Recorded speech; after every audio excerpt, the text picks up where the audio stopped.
We're on a mission to find the greatest allotment site in Britain. We've travelled the length and breadth of the country to find Britain's greenest gardeners, tastiest produce and most inspiring community projects. And when our journey is complete, the most outstanding site will be named the Digging for Victory Champion.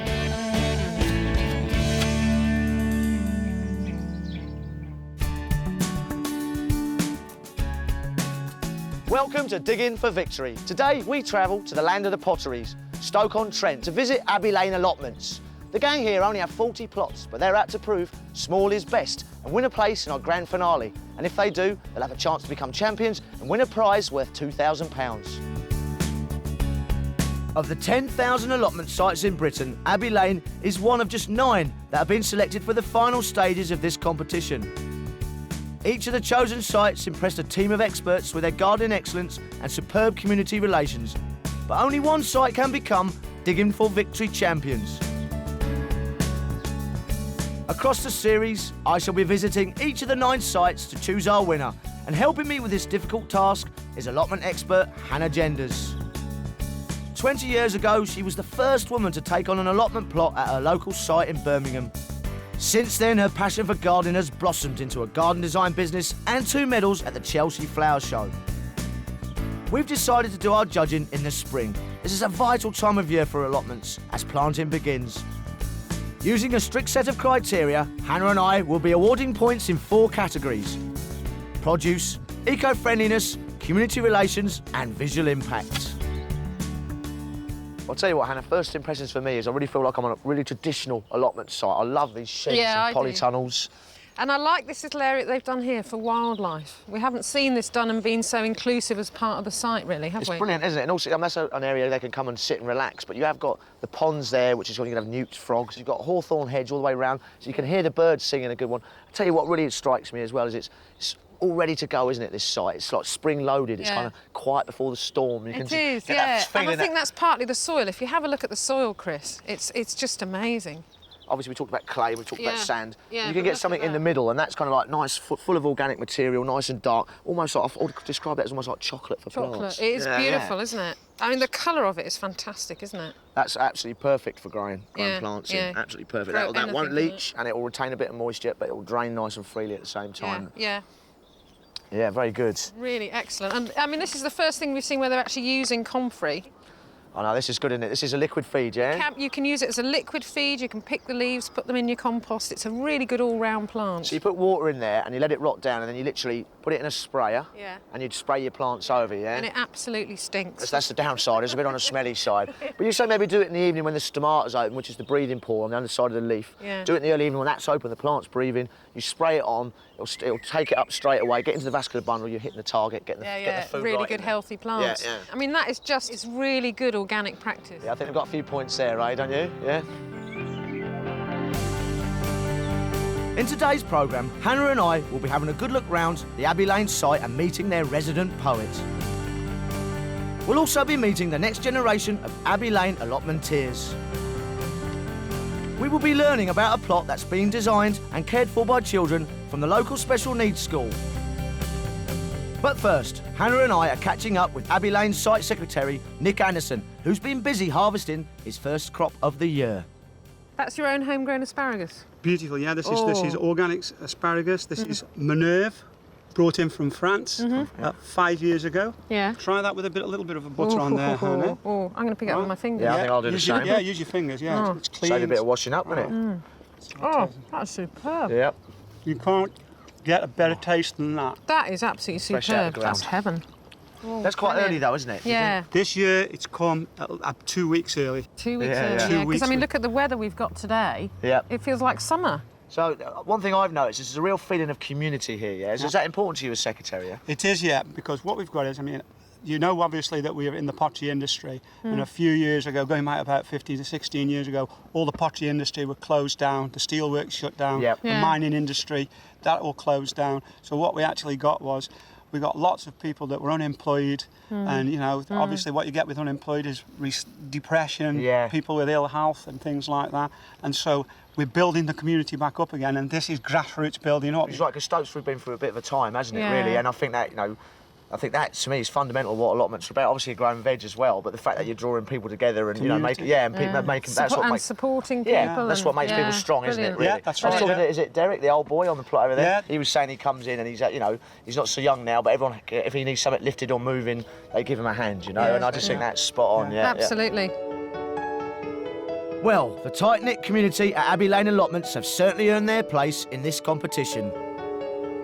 The selection process began last winter as applications flooded in from sites around the country.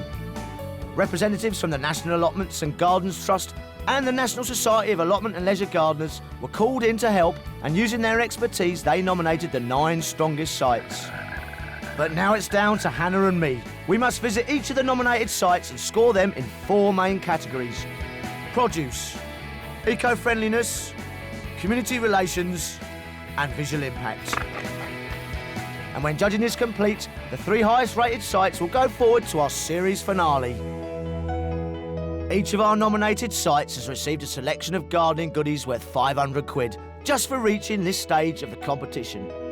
But the Digging for Victory champions will win a prize of £2,000 worth of vouchers for their site. Now, winning is something that should come naturally to Abbey Lane site secretary Nick, as he is the reigning Midlands Bean champion. And back in January, he started preparing for this year's competition. It was my father that introduced me to beans when I was about 9, and he was a great lover of runner beans. And he showed me how to grow runner beans. I fell in love with runner beans from a little boy, and he passed away last year. So, I dedicate my runner beans to him. Today, Nick is preparing the soil for his next crop of showstoppers. Right, the reason that I'm digging this now is preparation of the ground, and it's the utmost to get the ground and this trench dug in the winter time. Using a raised bed, it actually raises the soil temperature. You're talking about 2 or 3 degrees in temperature rise in the soil, and that can be beneficial, especially if the ground temperature is only 2 or 3 degrees. That's 6 degrees, so you're doubling up. What I'm doing now is I'm going to put this manure in the bottom of the trench. This is well rotted organic manure. This preparation will allow the beans, the runner beans, to get the roots right into it later on in the season, get into the moisture that will keep them going through the hottest part of the year. And what I'm going to do is put some blood, fish and bone, a handful, about over every metre. And what this does, this is a slow release fertiliser. It will actually enable another richness for the ground and enable the bean to sustain itself through the summer months. Right, what I'm going to do is now just give it a light dressing of lime on the top. This will be washed in with a good shower of rain and a bit of frost, hopefully. If we get a little bit of frost, it'll break it down. And what I'm doing is, this is to raise the pH to above 7, hopefully. This soil's acid soil. Runner beans are legumes, and they like lime. They like lime soil. Nick's father was a market trader who passed on to Nick a traditional way of storing veg over the winter, which he wants to keep alive. Originally, my forefathers, my grandparents, came from Aberdeenshire. Because there was no freezing and no fridges, they would have stored their carrots in the what they call hogging. They would have put turnips, swedes and different root vegetables, and they would have stored them all through the winter, packing them with straw and then clay, and then they would have taken them out when and how they wanted them. What I'm doing now is with these carrots, I would be putting these in to store in sand. This is just another way. It keeps them fresh right through the winter. It's not hot. It's not cold, and it's damp, so the root's actually still a living organism. Put the lid on. This is the section that we put in there. Fill that up to the top again, and that'll last for 3 months or more, 4 months, and that's finished. When I cook down into the allotments, I'm close to nature. It's hands on the earth. You're seeing the birds, listen to the birds in the morning when you come home very early. You can see everything growing. It's life itself being created. My outlet, or if you like a hobby, is writing poetry. The secret of the bean is never seen. It's all to do with the ground. It's the digging you do in the winter time that makes those beans grow sound. The deeper you dig, the better it gets, so make sure you're supple and strong. Your rewards will be great on those warm autumn days when your beans will be smooth, straight and long. Tell you what, Nick, you know what I love about being a gardener is you always find out something new. And you've told me this thing about hogging. So these carrots have been in here 2 months, so I'm really curious to see whether they're still in one piece. Shall we have a look, Chris? Yeah, go for it, mate. So these are carrots in here, are they? Yeah. See, they're in perfect condition, and that's just in moist sand, yeah? You've kept that in? Damp sand. Do you want me to break one? Yeah. Go for it, go for it. Yeah, see, that's in Look at perfect that. condition, incredible. Nothing wrong with that. That's amazing, and they still taste as good, even if after they've been hogged. They haven't been freezed, there's no freezing done to them, they've just been out in all the weather. This container protects them, and the damp sand just stops the worst of the weather getting to them, you know? We saw your lovely bit of poetry, I thought that was brilliant. You write a lot of poetry? Yeah, that's another side to me. I think it's artistic, actually. But it wasn't until I was about 47, 48 that I started sending them off to get published. Well, I have one poem for you, right? It was written by Mr. Kipling himself, but I love it, gardening-wise, so it goes. So it's off to work we go to wait for further orders, even if it's netting strawberries or picking slugs from borders. When your back stops aching and your hands begin to harden, you'll find yourself a partner in the glory of the garden. Very good, Chris. Very good, Right? yeah. I'm running up now. Yeah. Now for Hannah and me, it's time for some serious judging. And so far we're impressed by the site's commitment to community involvement. They've run courses to help tenants use garden power tools safely, hold open days for visitors of all ages. And as we'll be seeing later, kids from the local school have been given their very own plots.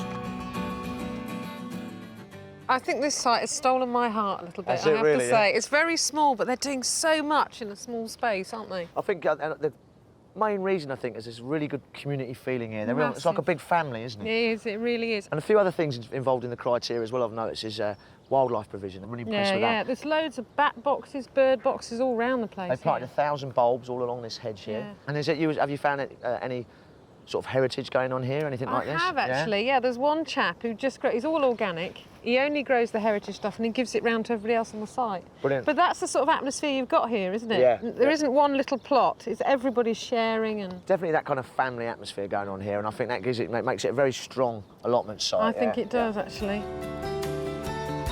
And the judging continues as we decide if Abbey Lane in Stoke-on-Trent is a serious contender for the title of Digging for Victory champion.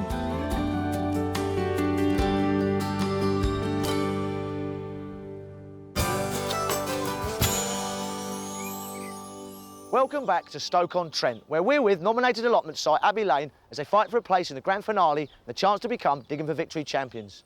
Now, one thing we're always looking for is good community relations, and here at Abbey Lane, Hannah has been finding out about a special project involving children from the local school. Tell me about it, because it's 2 schools you're actually working with on this allotment site. Yes, it is a site that we run with St Benedict's and from Abbey Hill Special School, which is about a quarter of a mile up the road. Yeah. And Our Ladies and St Benedict's are just over the other side of these allotments. They're a primary school, local primary school. And when you say a special school, is that because the children have some sort of learning difficulties? Yes, they've all got moderate learning difficulties or autistic spectrum disorder. OK, and how do they take to coming down here and getting their hands dirty and digging and... It's fantastic for them. Is I mean, it? a lot of them Yeah. have a lot of energy. Some of them do have behaviour issues, and to put something physical in front of them to do, they do get a sense of achievement. Yeah, from a it. real sense of achievement. And it's something that they can succeed in, and you know, it's a practical skill, it's a life skill. Yeah, fantastic. And how often do you actually all get down here? At least twice a week. In the summer we'll be able to do it a little bit more, but in the winter it's been twice a week, Tuesdays and Thursdays. Yeah. Do they like eating the veg? We haven't got that far yet, so I don't know. it's very I'm sure new. they will. Yeah. Yes, this is the first year is of the first planting, year. because last year we took it on and it was very derelict, so we've Yeah. had to sort of really build the allotment site up. Yeah. So hopefully they will eat the vegetables. Well, I think it's brilliant, because this is how I started my horticulture career, on a little farm and garden, and we had a special school that was involved. Yeah. So should we help the lads to fantastic. plant We're some planting stuff? cabbages, aren't we, at the moment? So the holes are already dug. Gosh, this is easy gardening, isn't it? And you put them in really nice and firmly with cabbages. Much better than learning maths in the classroom, I think, really. What do we think, lads? What do you reckon? Oh, I think it's brilliant.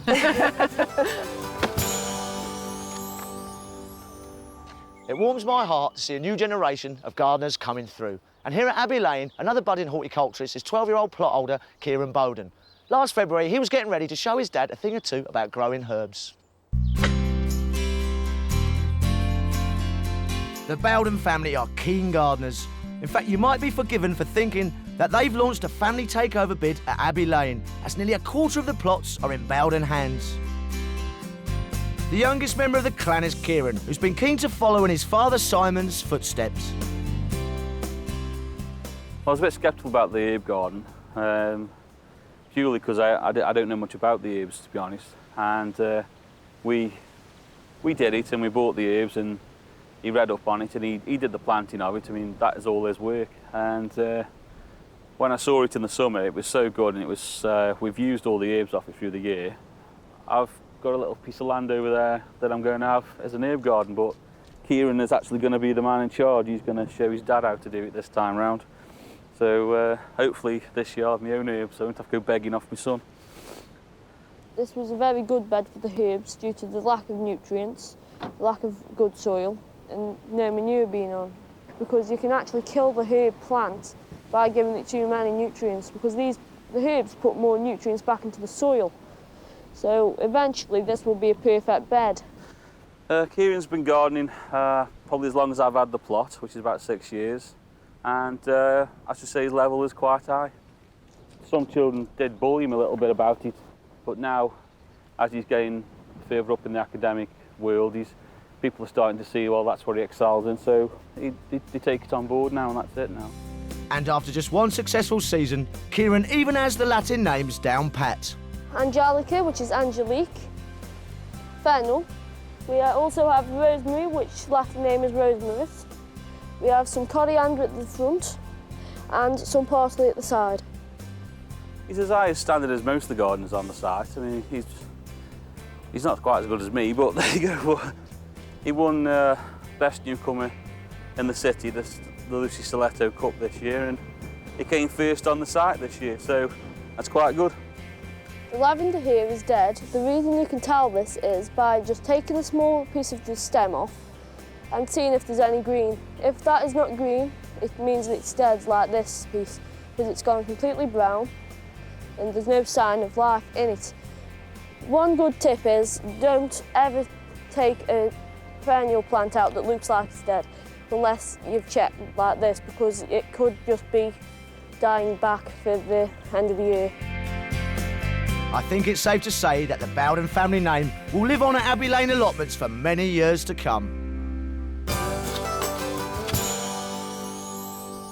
Well, I'll tell you what, Kieran, I know you put a lot of effort into this, and I have to say, it's looking pretty special, isn't it, Helen? It's really lovely. I mean, these Angelicas at the back, they're fantastic, aren't they? You must be proud of those, eh? I'm extremely proud of these. And how tall do they get, Kieran? They must get quite a bit bigger than that. These come to about 6 foot. So 6 foot. Quite a bit bigger than you, then. Yes. Yeah. Kieran, what would be your top tip for somebody who's new to growing herbs?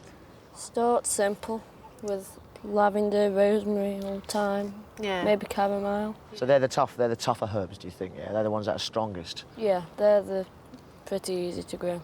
And what sort of conditions have you found that they like? They love a lot of sun and they really don't like that much water and fertilisers. So they like being starved, eh? Many of them are Mediterranean plants, aren't they? So they like dry feet, and they don't like too much bacon and eggs, yeah? Have you encouraged any of your friends to get into this as well, Kieran? Yes, I have. I've got 2 very good friends at school who I've tried to get into the school project, and it's worked. James and Josh.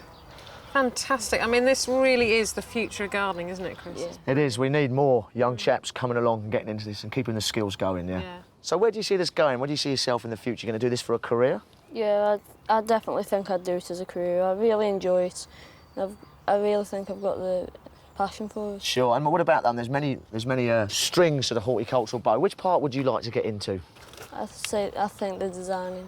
Has he got a flair for that, has he, Dad? He has, yeah, definitely. He's got a book at home full of them, his own little designs, and he's done me a little herb garden down there. That's his first contract this year, so he's definitely got it in him. Which he still hasn't paid me for, by the way. Hasn't he? Hey? If you're tempted to follow in the Bowden family footsteps and grow your own herbs or vegetables, you'll be glad to know that in the UK there are nearly 500,000 allotment plots. The majority are owned by the local council, who are required by law to offer allotment plots if they are requested by enough people. The average plot size is 250 square metres, which is the size of a singles tennis court. Rent is generally around 25 quid a year, which makes allotment gardening a lot cheaper than going to the supermarket. Well, back at Abbey Lane in Stoke-on-Trent, our day of judging is almost at an end. So Hannah and I must now compare notes and score the site in each of the 4 main categories: produce, eco-friendliness, community relations and visual impact. Well, when it comes to produce, it's a bit hard to fault them, really. They're right on the ball with it, aren't they? Yeah, they are. And actually, in Kieran's little plot, we probably saw more herbs than we've seen on any of the other sites. That's true, isn't it? Where they really go for it is their percentage of ingenious and heritage varieties, because they're obviously right into that, and I think that's kind of stood out.